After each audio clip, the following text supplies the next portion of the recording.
Simon Yarwood, mastermind of Uprising. Welcome to the Razor's Edge. Thank you very much. 50% of the mastermind of Uprising. I've got a very silent, very intelligent partner. I'm sure, yes, yeah. So just as an introduction for anyone who doesn't know who you are, and I'm surprised if there are anyone who doesn't know who you are, but give us some sort of background as to your role at Uprising. Yeah, I suppose it started from putting a few gigs on in and around Leicester, really, and then getting a really good relationship with the owner of the venue that I was using mostly. And we just had a chat one day about hosting the Leicester region to Metal to the Masses.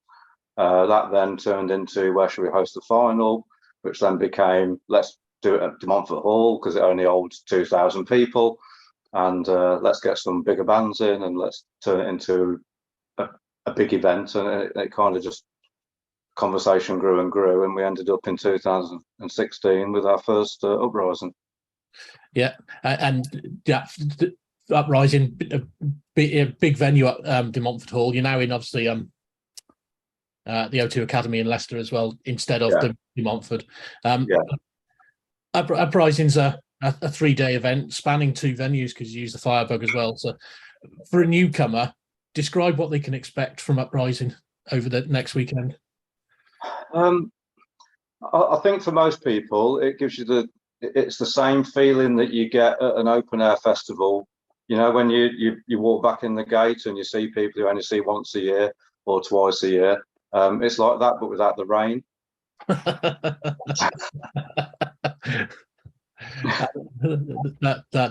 I like that. So yeah, we get a good crowd. The weather's always been kind to us, to be fair, and seeing the sort of groups of people that you would see in a field in August or June, you see the same little groups of people having the same conversations, the same enjoyment but in a different environment, you know. So it's more than a long gig, which, you know, an all day or a weekend event can often feel like a very long, tiring gig. It absolutely has never had that atmosphere around it. It's had a festival feel to it. We've never called it a festival, but we like the fact that other people refer to it as one. Fair enough.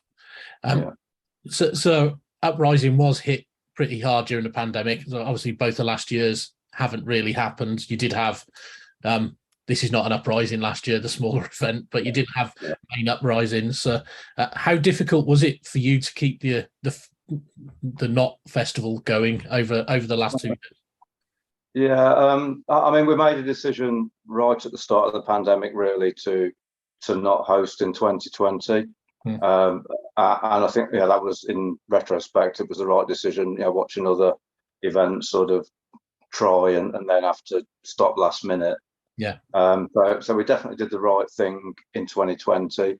We thought, you know, by the start of 21 that 21 would be safe, especially with us being September.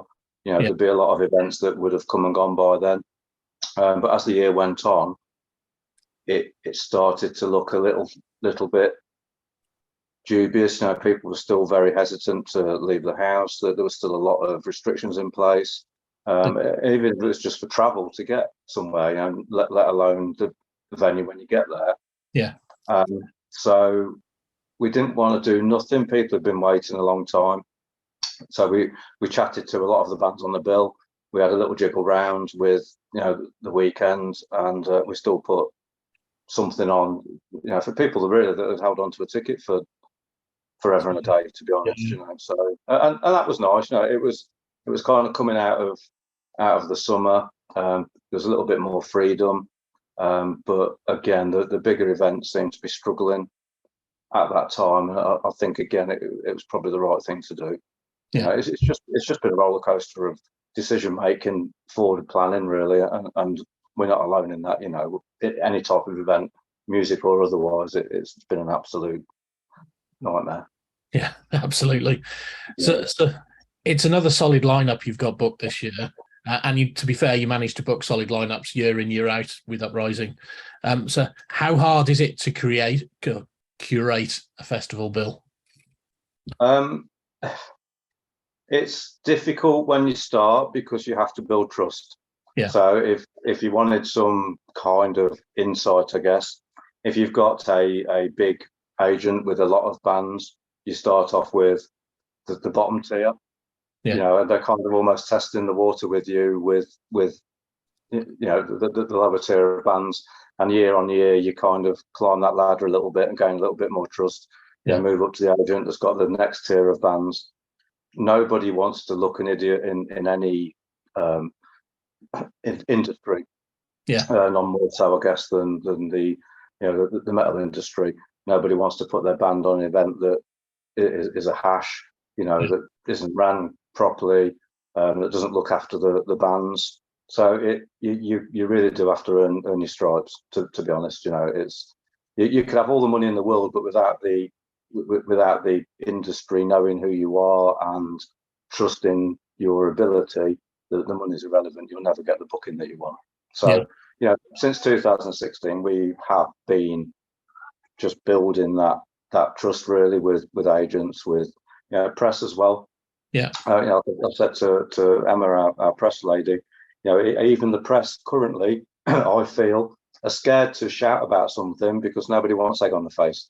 So you, for instance, could be going, this is Simon, this is on the weekend, this is amazing. Then tomorrow we go, oh yeah, we're cancelled. And everybody looks stupid, don't they? None more than the person who's put the name to chatting about it.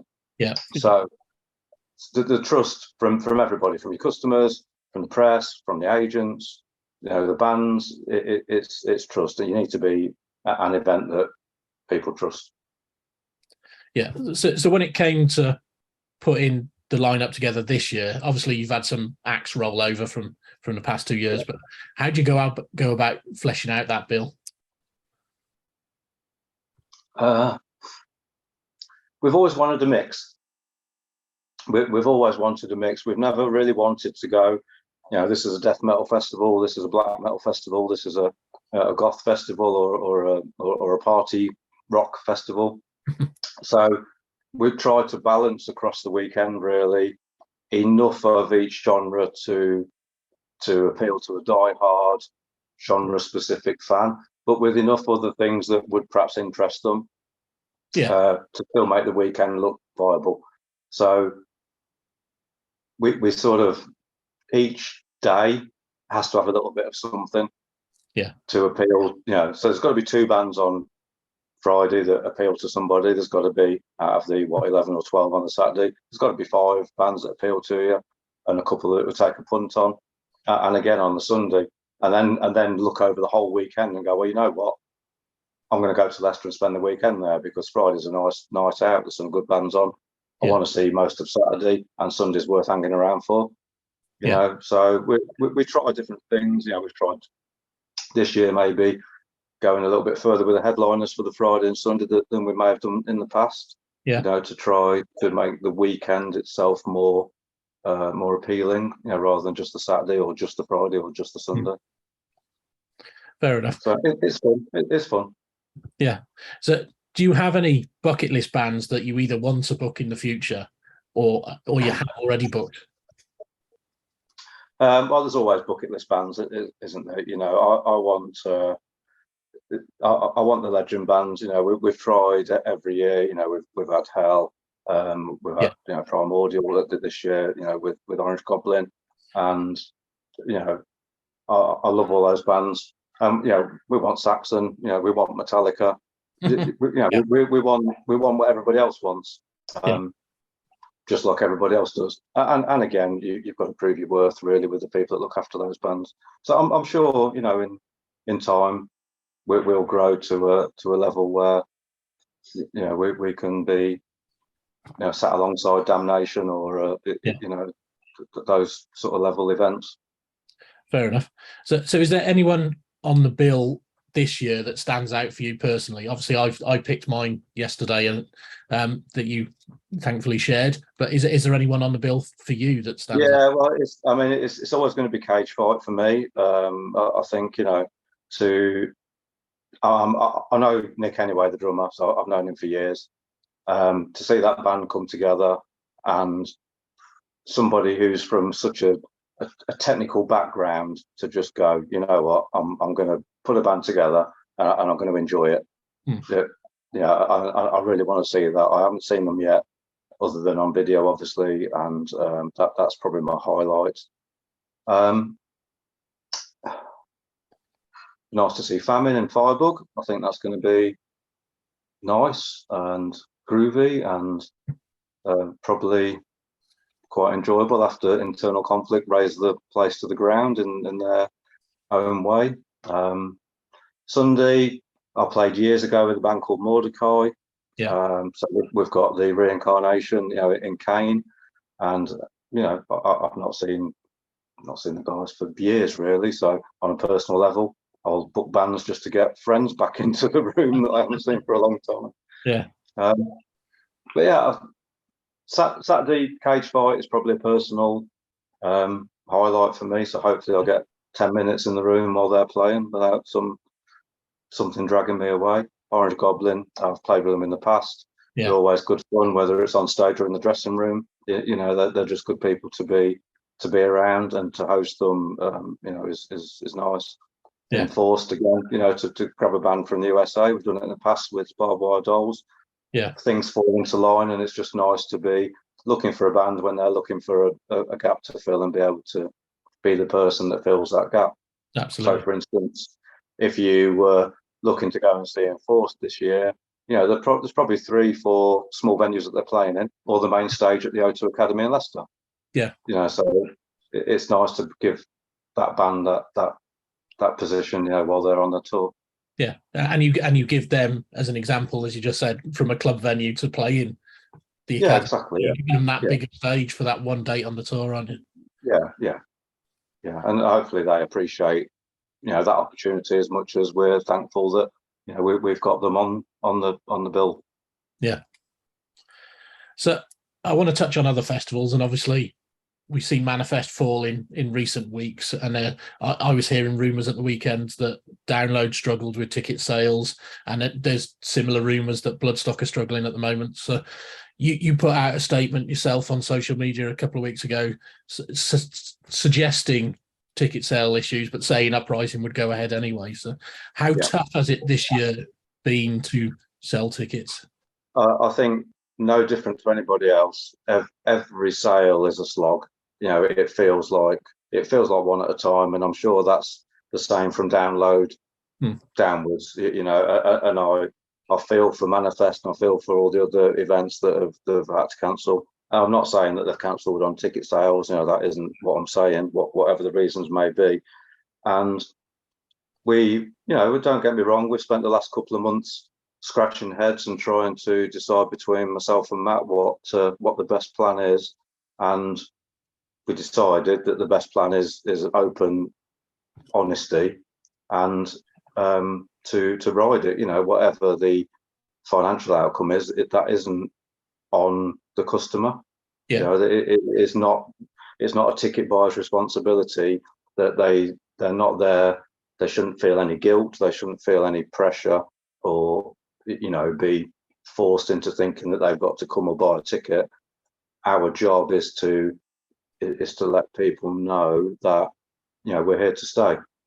And if we lose £100 or £1,000 or £10,000, that's irrelevant to a customer. The customer wants to know that if we say we're happening. They buy a ticket, the door's open, they have a great time. This is happening next year. These are the bands. It's a confidence thing for me, and that's worth whatever it costs us. Yeah, absolutely. So I've asked this same question because I've chatted with Wayne long before Manifest eventually fell, and I've chatted with the guys from Dominion as well. So the festival market is very oversaturated now, and there's a lot of smaller scale festivals popping up alongside your more established ones. So as well as the likes of the pandemic and obviously a cost of living crisis, how much do you think that oversaturated market has hit you and other festivals this year? Good question. There's too many, but I think anybody that puts an event on of this size will say the same thing. From a customer's point of view, give me more, because I can choose exactly which ones I want to go to, without having to think about what effect that has on the ones that I don't go to. And I think by seeing events fold, that is proof that there are too many. You know, choice is great, but I'd rather have a smaller choice of a better event than a large choice of things that may or may not happen. Yeah. You know, our aim is to be one of those events that you can trust. You know, download's going to happen if it sells 1 million tickets or 100,000 tickets or 50,000 tickets. It's not going to disappear 1 year because they've not sold out. Yeah. You know, the Bloodstock's got a point where, you know, they're happy. They don't need to sell out. I wouldn't have thought, you know, nowadays to open the doors. And if they have a poor year, all it means to a punter is you've got a bit more space to walk around. You know, there's nothing changes from where you stood in that field. We've got a similar outlook, you know, in that if you're coming, it shouldn't change. It shouldn't change for you. Yeah, it's on us as organisers to ensure that that's, you know, exactly the case. Yeah, and does that oversaturated market as well affect booking? Are you going and trying to get bands and they can't do it because they're committed to other festivals and things like that? Yeah, I think this year what we found is, I mean, a lot of our top end of our lineup, you know, we booked 2 years ago, and it's carried on. And I think for us, you know, if I'm completely open, it's then seeing those bands then appear on other events, you know, later in the year, and what you felt was, you know, almost an exclusive, because they suddenly, and you know, I'll be doing the same, can get out there earning money and playing again. They're going to do exactly that. So, you know, our lineup 2 years ago may have been wow, you know, and then 2 years later, I'm looking, thinking, yeah, but they're playing here and they're playing there, and you know, that's a shame. And not big enough to tell them that they can only play for me because that's like 5 times the fee. Yeah, you know, because we pay for the 4 events that we don't want them to play. Yeah, so there's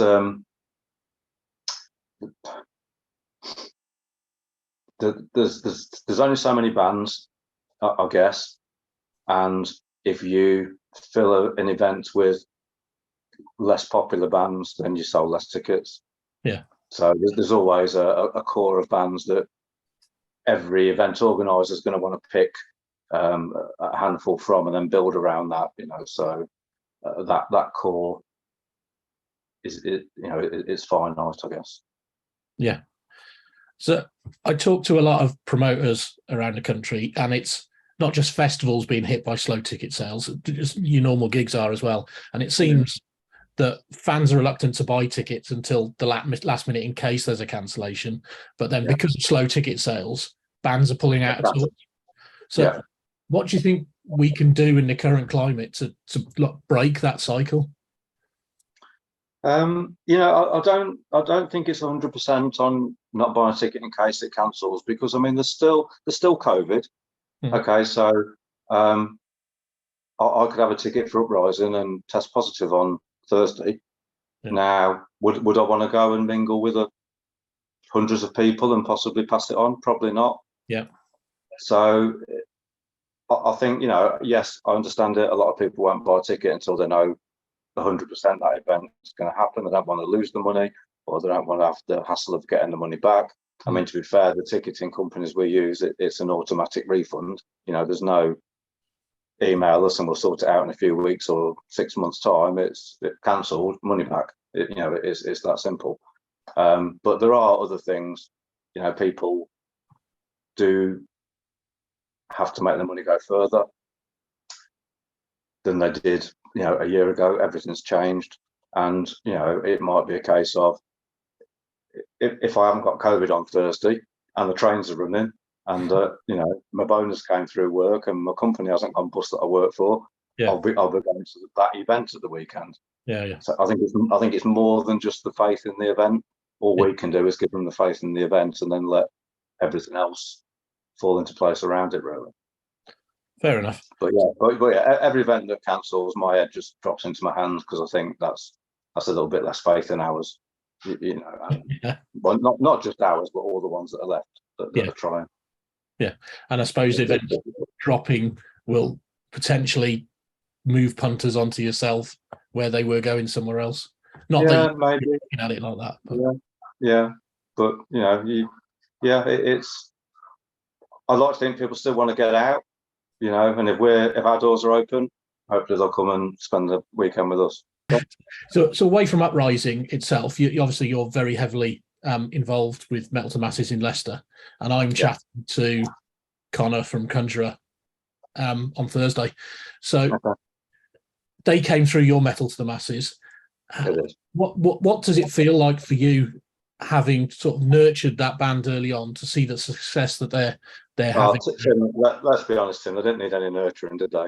I mean, they entered in Wolverhampton the year before, 2015. Yeah. And I was judging the region at the time, and I can't remember why they didn't go into the final. It may have been a logistical or availability.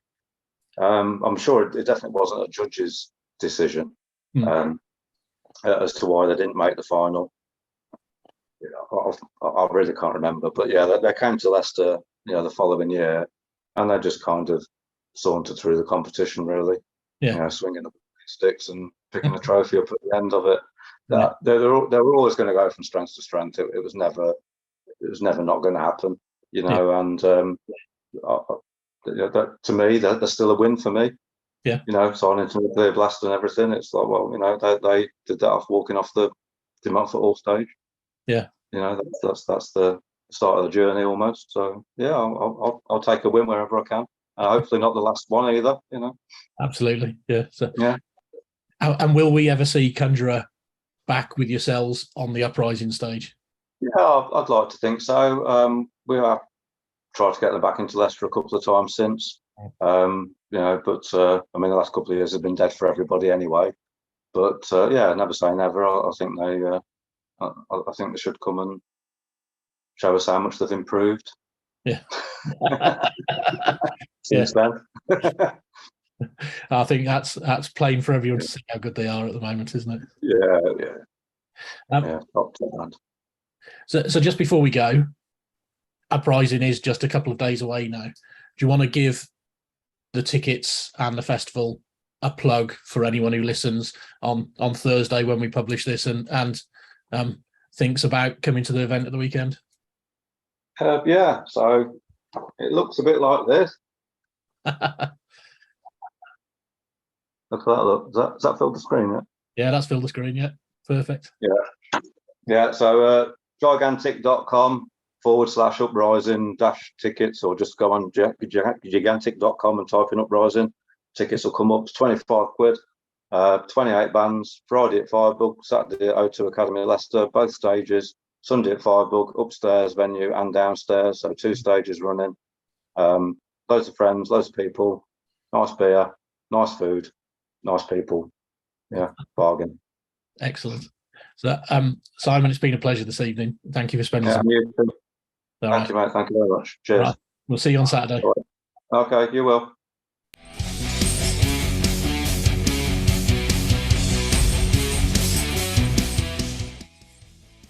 Thanks for listening. Make sure you keep up to date with future episodes by subscribing to our channels.